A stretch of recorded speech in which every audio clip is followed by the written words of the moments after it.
नमो बुद्धाय जय भीम. मी आज तुम्हाला अशी कथा सांगणार आहे ज्याने स्वतःचं आयुष्य बदललं आणि जगाचा इतिहासही बदलला. पहा, तुम्ही हार मानणार का की बुद्धांचा मार्ग धरून इतिहास घडवणार आहात? ते तुम्ही ठरवायचं आहे. तुमच्या आयुष्यात कधी कधी असा क्षण आला आहे का जेव्हा सगळं संपल्यासारखं वाटतं, जेव्हा वाटतं बस आता नाही जमत, आपण हार मानूया.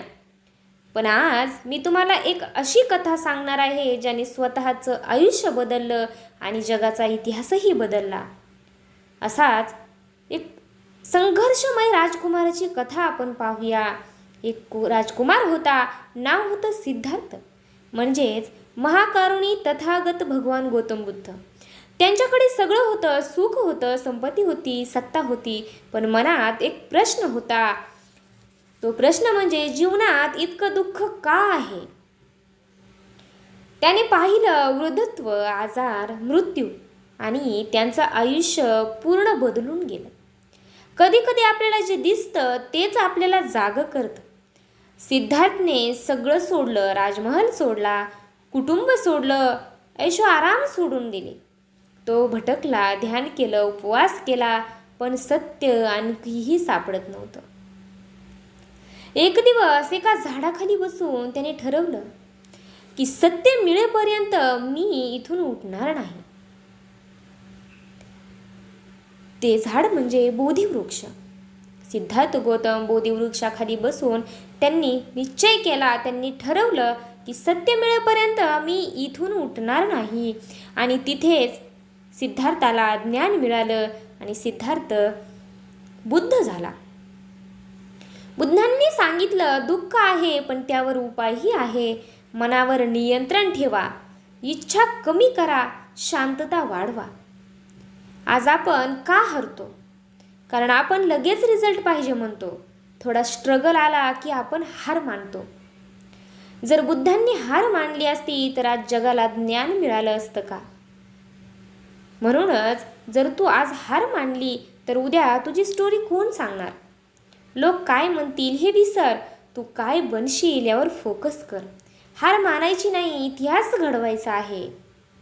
जर तुम्हाला वाटत असेल की तुम्ही हार मानणार नाही तर नक्की कमेंटमध्ये लिहा की मी लढणार, आणि कमेंट नक्की करा. सगळ्यात मोठं युद्ध कोणतं असतं माहीत आहे का? ते बाहेरचं नाही, ते आपल्या मनात चाललेलं असतं.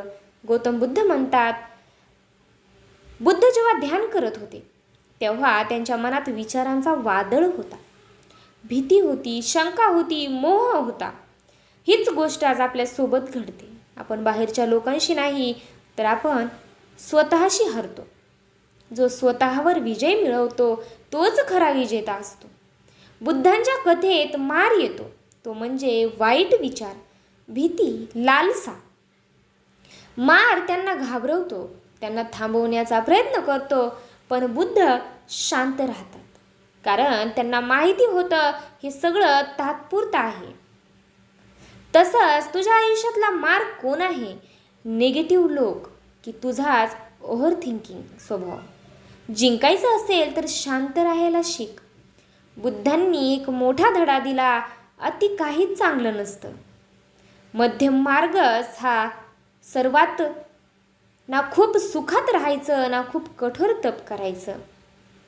बुद्धांनी सांगितलं बॅलन्स ठेवायचं, ना खूप सुख आणि ना खूप कठोर तप. मध्यम मार्गच हा जगातील सर्वात चांगला मार्ग आहे. आजच्या लाईफला आज आपण काय करतो? कधी ओव्हर मेहनत, कधी पूर्ण आळस. सक्सेस मिळवायचे असेल तर बॅलन्स खूप गरजेचं आहे. बुद्ध म्हणाले, शांत मन हे सर्वात मोठं शस्त्र आहे. तू ओरडून नाही जिंकणार, तू शांत राहून जिंकशील. जेव्हा सगळे पॅनिक होतात तेव्हा जो शांत राहतो तोच डिसिजन बरोबर घेतो. तुझी शांतता हीच तुझी ताकद आहे. पहा, आपली जी शांतता आहे तीच आपली सर्वात मोठी ताकद आहे. आज आपण फोनमध्ये हरवलेलो आहोत, कंपॅरिझनमध्ये अडकलेलो आहोत, पण बुद्धांचा मेसेज अजूनही तोच आहे. बुद्ध काय म्हणतात पहा, स्वतःला ओळखा, मनावर कंट्रोल ठेवा आणि हार मानू नका, प्रयत्न करत राहा. एक राजकुमार ज्याने सगळं सोडलं, एक मनुष्य ज्याने स्वतःवर विजय मिळवला आणि एक गुरु ज्याने जगाला मार्ग दाखवला असे गौतम बुद्ध. तू कोण होणार? हार मानणार की इतिहास घडवणार? हा निर्णय तुझा आहे. जर तू आजपासून हार मानणार नाहीस तर कमेंट कर, मी बुद्धांचा मार्ग निवडतो. तर व्हिडिओ कसा वाटला कमेंट करून नक्की सांगा. लवकरच भेटूया अशाच एका छानशा व्हिडिओसाठी. त्यासाठी आपल्या चॅनलला नक्की सबस्क्राईब करा. नमो बुद्धाय. जय भीम.